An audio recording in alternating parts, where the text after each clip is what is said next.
Bienvenidos a una edición más de su noticiero de ABA Televisión. Mi nombre es Jaime Sevilla y estas son las noticias. El Papa Francisco bendecirá y enviará los palios a los nuevos arzobispos desde la Basílica de San Pedro. Como es tradicional, este martes en la fiesta de San Pedro y San Pablo, el Papa bendecirá los palios destinados a los arzobispos metropolitas que ha nombrado a lo largo del año. El palio es la banda de lana que los arzobispos llevan sobre los hombros como símbolo de la oveja del buen pastor y también de la unidad con el Papa. Durante la ceremonia en el Vaticano, los palios estarán apoyados muy cerca de la tumba de San Pedro. A causa de la pandemia, el Papa se limitará a bendecirlos. Otros años los entregaba a los arzobispos. Esta vez se los enviará a través del nuncio. Francisco los bendecirá durante una misa en San Pedro a las 9:30 de la mañana ante un número limitado de peregrinos. La nueva moda es pedir un autógrafo al Papa Francisco en sus audiencias. Desde hace algunas semanas, muchas personas piden al Papa que les firme fotografías, bendiciones o libros durante la audiencia general, y él acepta. Este sacerdote es uno de los que lo consiguió. El Papa le firmó la tesis doctoral que acaba de presentar tras 6 años estudiando en Roma. Es un momento especial por 2 motivos. Llevo 6 años haciendo el doctorado en Roma y ayer defendí mi tesis. Me pusieron summa cum laude. Hoy he enseñado el texto al Papa y él ha puesto su firma en mi tesis. Me dio mucha alegría. Ahora el sacerdote Jovi José volverá a India con este recuerdo de su estancia en Roma, la firma del Papa. También Domenico Lazzarotto consiguió que el Papa le firmara la novela que él mismo acaba de publicar. Se titula Si tienes fe. Es la historia de cómo un sacerdote reconcilió y mantuvo unida a la gente tras la Segunda Guerra Mundial. Me ha puesto su firma. Es la firma más importante que me han dado en mi vida. También me bendijo y eso es bueno incluso para uno como yo, que no es muy creyente. Pero este encuentro me ha transformado humanamente y también en sentido espiritual. Domenico Lazzarotto había viajado desde Venecia solo para ver al Papa Francisco y dice que ha valido la pena. Este Papa me cautiva más allá del sentido espiritual. Es una personalidad que me ha llevado a redescubrir personalmente un poco de fe. Su libro ahora incluye una página entera con la icónica firma del Papa Francisco. Seguro que llamará la atención de muchos de sus lectores. Monseñor Gallagher dice que se está poniendo en peligro la presencia cristiana en el Líbano. Las explosiones de agosto del año 2020 en el puerto de Beirut sumieron al Líbano en una crisis política de la que aún no ha salido. Desde entonces, los partidos no se ponen de acuerdo para formar gobierno. Unido a la crisis económica y sanitaria, la situación es extremadamente delicada. Al Vaticano le preocupa la frustración de los cristianos que se están marchando del último país de Medio Oriente donde eran una presencia significativa. La comunidad cristiana se está debilitando. Se corre el riesgo de destruir el equilibrio interno y la realidad libanesa, poniendo en peligro la presencia cristiana en Oriente Medio. El ministro de Exteriores del Vaticano, Paul Richard Gallagher, es uno de los principales organizadores de una reunión que el 1 de julio mantendrá el Papa con los responsables de las 10 iglesias cristianas del país para reforzar la colaboración en este momento delicado. El Vaticano ha explicado que dormirán en la misma residencia del Papa, mantendrán 3 largas reuniones a puerta cerrada y comenzarán y concluirán con oraciones en San Pedro. No se concluirá con un llamamiento escrito concreto, firmado por todos, pero sí con un discurso final del Papa Francisco que creo que puede considerarse como la conclusión de las reuniones, el llamamiento de esta jornada. Será seguramente un momento de intensa comunión para afrontar el gran reto común, superar toda visión partidista para construir el bien de todos y salvaguardar la vocación específica del Líbano en el marco religioso y social de Oriente Medio. El encuentro sobre el Líbano es parecido al que el Papa mantuvo en 2018 con todos los patriarcas y líderes cristianos de Oriente Medio en Bari.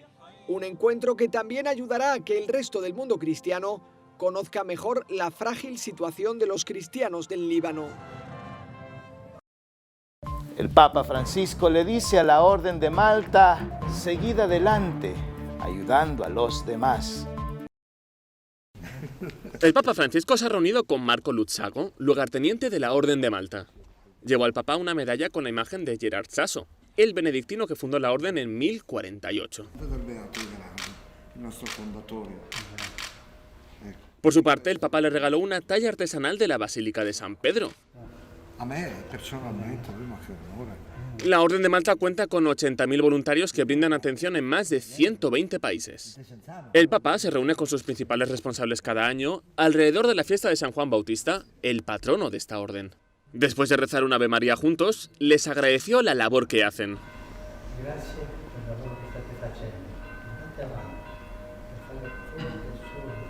La Orden de Malta es una entidad soberana equivalente a un Estado que mantiene relaciones diplomáticas con muchos países del mundo e incluso tiene embajadas y su propio pasaporte. Y ahora quiero invitarles a que compartan conmigo una reflexión del Evangelio del día. En el Evangelio de hoy tenemos el episodio de la escena pospascual, en la cual Jesús le hace 3 veces la pregunta a Pedro: Simón, hijo de Juan, ¿me amas más que esto? A las 3 veces Pedro responde: sí, Señor, tú sabes que te quiero. Todos recordamos que días antes, en el momento del apresamiento de Jesús, Pedro también lo negó. Las mismas 3 veces que lo negó, las mismas 3 veces tuvo que confesar su amor por el Maestro.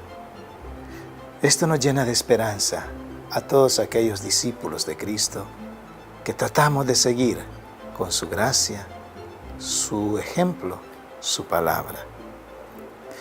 Nos da esperanza porque en ese caminar es posible que nosotros fallemos, que caigamos, que traicionemos al Maestro. Pero no debemos de perder nunca la idea, la esperanza, la certeza de que Jesús siempre nos estará esperando, por mucho que le fallemos, por mucho que le traicionemos, por mucho que le abandonemos. Hoy el Señor nos invita a que profesemos su amor. No importa lo pecador que seamos, no importa lo pecador que hayamos sido, lo más importante es que el Señor nos ama tal y como somos, con todos nuestros defectos, con todas nuestras virtudes, y su amor siempre estará presente.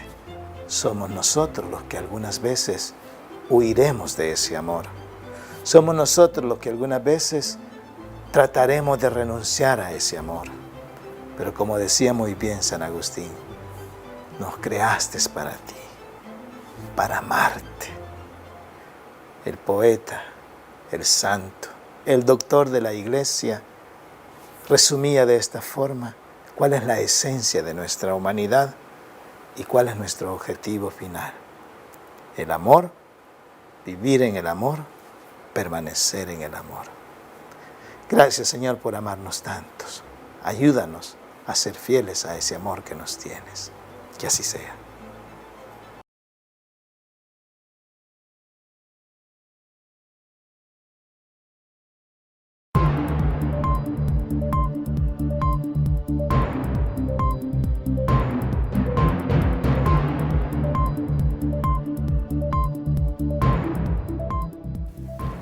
El día de hoy, 29 de junio, se colecta el óvulo de San Pedro. Veamos en qué consiste. Durante la pandemia, el Papa ha enviado material sanitario, respiradores y otros insumos a zonas de alto riesgo, desde América Latina hasta China. Pero, ¿de dónde saca el Papa el dinero para poder realizar estas obras de caridad? Lo hace a través del óvulo de San Pedro, una ayuda económica que los fieles ofrecen al Papa cada 29 de junio, festividad de San Pedro y San Pablo, considerado el Día del Papa. Ese fondo también se destina a otras necesidades del Papa y del Vaticano. La iniciativa fue instituida por Pío IX en 1871, aunque en realidad nació en el siglo VII con la conversión de los anglosajones que, en señal de adhesión a Roma, enviaban una contribución anual al Papa. Entonces se llamaba Denarius Sancti Petri. la limosna a San Pedro. Según los últimos datos, en 2019 el óbolo de San Pedro recaudó 53 millones de euros y financió un tercio de las actividades del Papa y la Curia Vaticana. En 2020 recaudó 12 millones menos de euros, pero siguió habiendo muchos gastos. En el año 2015 el fondo sumaba 319 millones de euros, ahora solo 205 millones. Por eso el principal responsable de las finanzas del Vaticano, Juan Antonio Guerrero Alves, dice que las cifras demuestran que sin la ayuda de los católicos no puede mantenerse la ayuda que está haciendo la Iglesia. Federico Lombardi, ex vocero del Vaticano, dice que la Jornada Mundial de la Juventud del 2011, la lluvia tremenda, es metáfora en el ex pontificado del Papa Emérito Benedicto XVI. Los rayos y truenos que cayeron en la Jornada Mundial de la Juventud de Madrid en 2011 fueron terribles. El entonces portavoz de Benedicto XVI no los olvida. Después de la tempesta fue una paz total, un silencio total, con la adoración en la gran mostranza de la Catedral de Toledo, Jesús Eucarístico al centro de esta asamblea multitudinaria. Esa atmósfera de silencio y paz que se respiraba en aquella explanada ante más de 1 millón de jóvenes tuvo un significado especial. Por mí fue verdaderamente uno de los puntos más altos del pontificado y como una parábola del pontificado mismo, que después problemas, tempestas, tensiones, viene al punto final de la adoración y de la unión con Dios en la paz delante de Jesucristo Eucarístico. El sacerdote Federico Lombardi intervino en el foro organizado por la Fundación Ratzinger y Rome Reports por los 70 años de la ordenación sacerdotal de Benedicto XVI, un aniversario muy especial para el Papa Emérito.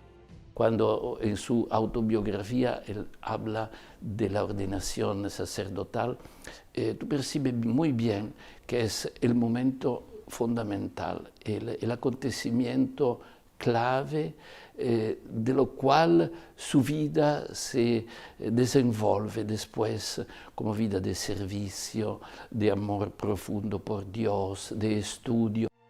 Benedicto de alguna forma entendió que ese espíritu de servicio debía reflejarse en la misa como pleno respeto a la liturgia. Yo notaba momentos místicos particulares de una expresión extraordinaria de devoción o de algo de fuera de nuestra experiencia cristiana. Ma estaba siempre una perfecta y muy tranquila y profunda participación. Federico Lombardi dirigió la oficina de prensa del Vaticano desde 2006 hasta 2016. Es uno de los principales testigos directos del pontificado de Benedicto XVI y por eso preside la Fundación Joseph Ratzinger. Exponen objetos personales de sacerdocio de Benedicto XVI al cumplir sus 70 años. 70 años después de la ordenación sacerdotal del Papa Benedicto XVI, la Galería Artepoli, en colaboración con el Museo de los Papas, inaugura esta exposición sobre la vida sacerdotal del Papa Emérito. Su secretario, el arzobispo Georg Ganswein, dice que la ordenación sacerdotal continúa marcando el día a día de Benedicto. El día de su ordenación sigue siendo para él un recordatorio del don del sacerdocio y le recuerda su compromiso de ser cada día más fiel a lo que prometió cuando fue ordenado. La muestra reúne recuerdos de la vida de Joseph Ratzinger y de sus años como Benedicto XVI. Está la sotana y la estola que usó cuando anunció su renuncia al papado. Tenemos la copia original de un discurso escrito a mano que es la introducción a Jesús de Nazaret, una de las obras más importantes del Papa Benedicto. Otro elemento particular es una fotografía firmada por ambos papas, que es una pieza única de esta exhibición. Joseph Ratzinger fue ordenado sacerdote en 1951. 70 años después, estos objetos cuentan la historia del joven sacerdote alemán que se convirtió en un gran intelectual de la Iglesia y finalmente en papa. Los objetos van desde su primera comunión hasta una casulla que todavía usa hoy. En todo este tiempo ha puesto su sacerdocio en el centro, y esos objetos muestran que su vida, como todas las vidas, está hecha de muchos momentos importantes que siguen siendo importantes para él. En la exposición también se presentó este retrato de Benedicto con algunos símbolos de su vida y de su papado.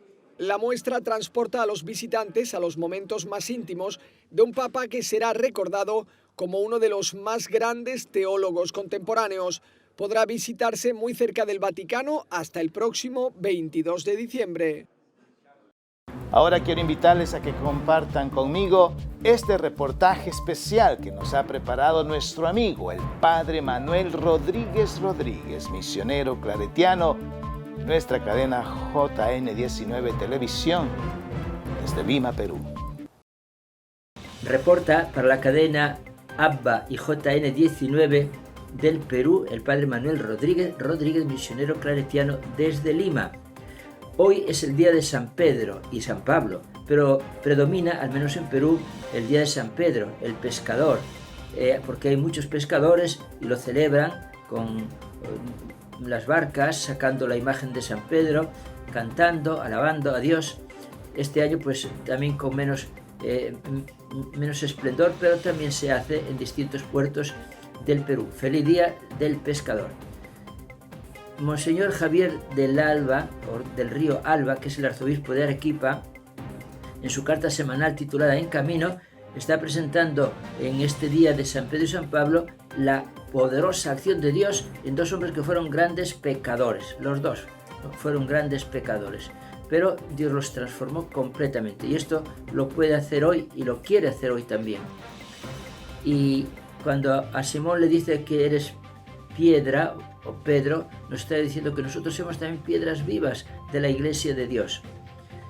El arzobispo de Arequipa también pues lamenta y pide a Dios por el alma del padre Edward Wilson. Él ha fallecido por el COVID con sus 49 años de edad, ha sido canciller del arzobispado, vicario episcopal de educación, muy bien preparado, 23 años de sacerdocio, y lo encomendamos a Dios. Es una lástima que perdamos un sacerdote así. Son ya varios, creo que 8 sacerdotes han perdido la vida por el COVID en Arequipa. El arzobispo de Lima instó a los líderes a mantener la calma y a no mezclar la política y la religión. La candidata Keiko Fujimori ayer llevó la carta al presidente del gobierno, a Palacio de Gobierno, pidiendo que haya una auditoría internacional. La carta ya fue recibida, tal como ha comunicado el secretario del Palacio de Gobierno. Pongo el hombro es el lema para seguir ayudando a los más pobres, sobre todo pues en las ollas que se hacen en muchas parroquias, muchas instituciones, a ayudar todos, poner el hombro para que no falte comida a nadie. Ejemplares el padre Omar Sánchez, el fundador de las Bienaventuranzas en Lurín, donde acoge 262 personas a las que le da de comer todos los días, les cura, les atiende totalmente gratis. Las personas que nadie quiere, él las acepta, y para ayudarse, entre otras cosas, los domingos va en un camión a San Borja y allí recibe pues víveres, alimentos, ropa, todo lo que puedan.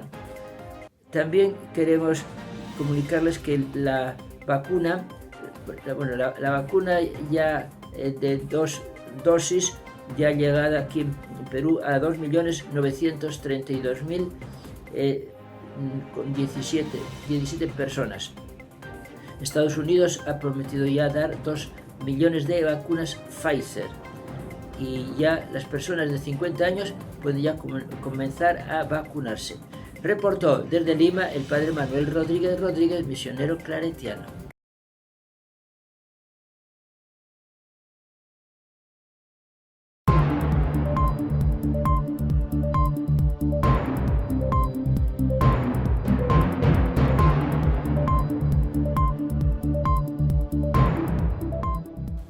A continuación les presentamos la editorial de la UCA, la Universidad Jesuita Centroamericana de El Salvador, sobre el informe de los derechos humanos en la voz de su rector, el padre Andrew Oliva.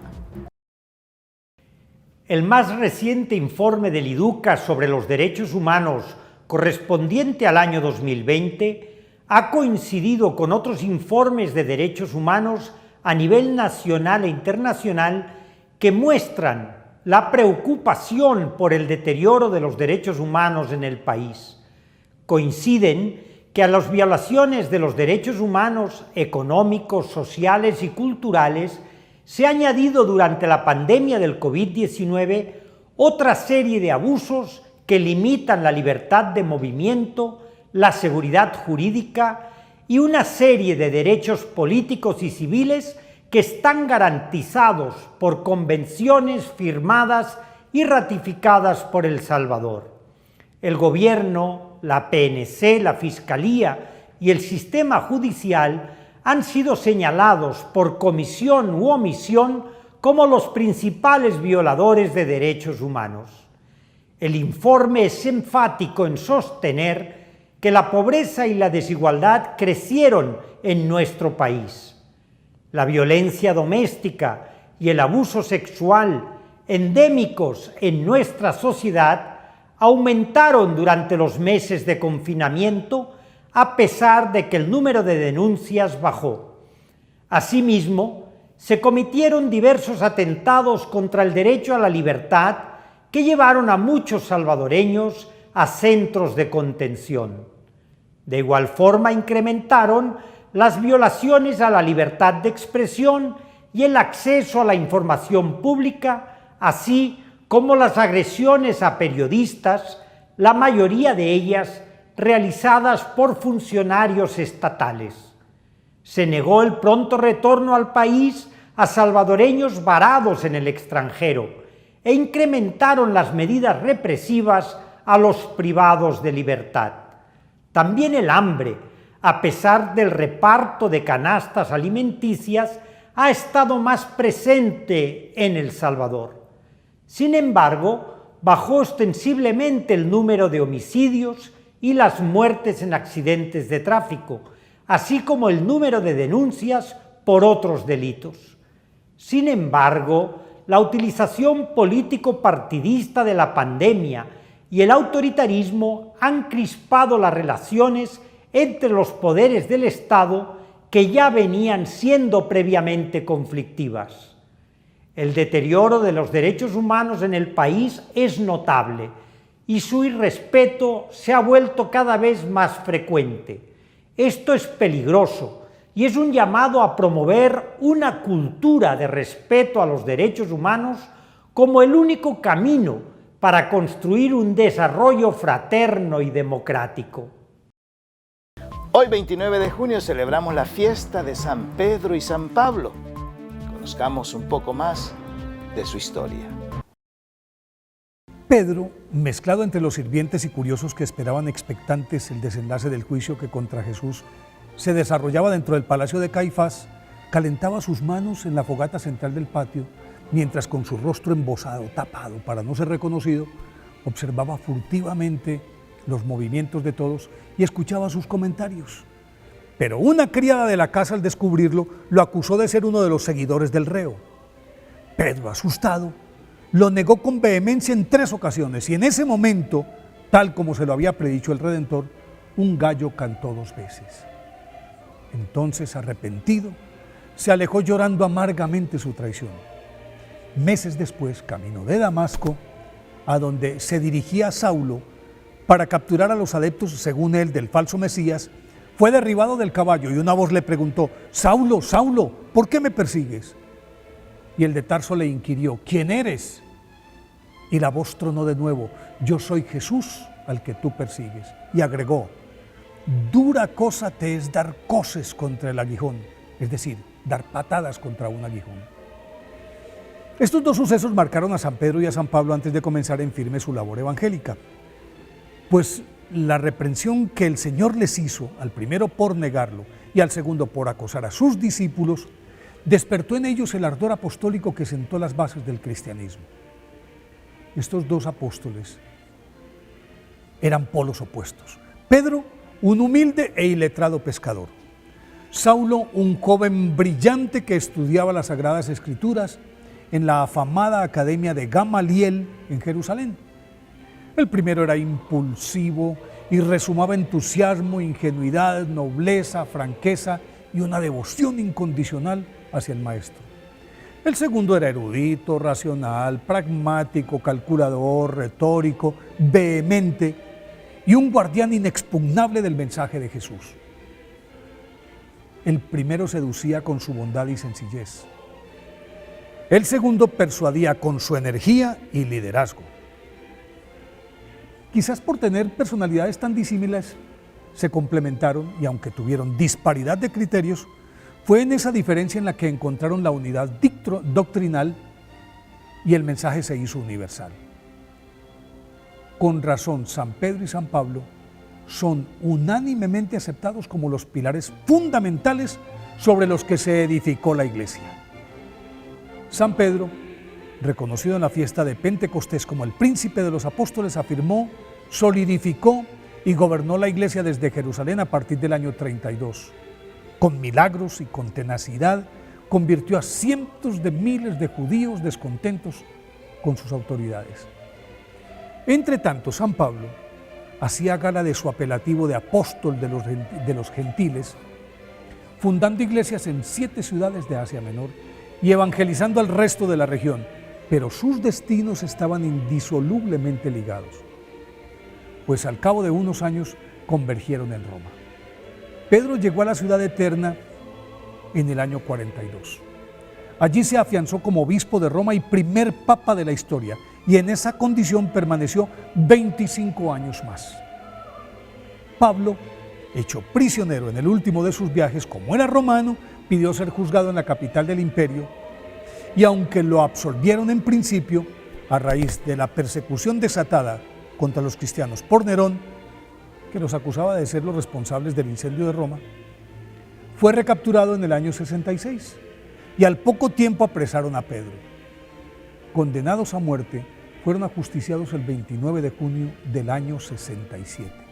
Pablo fue decapitado. Como era romano, no lo podían crucificar.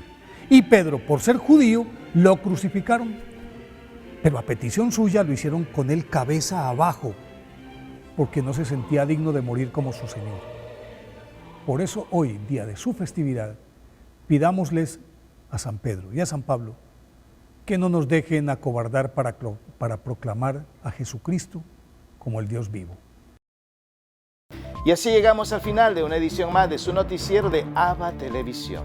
Gracias por estar en nuestra sintonía.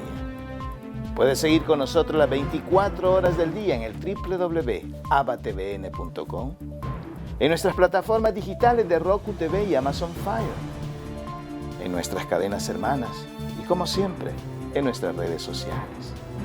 Ahí nos vemos. Que Dios los bendiga.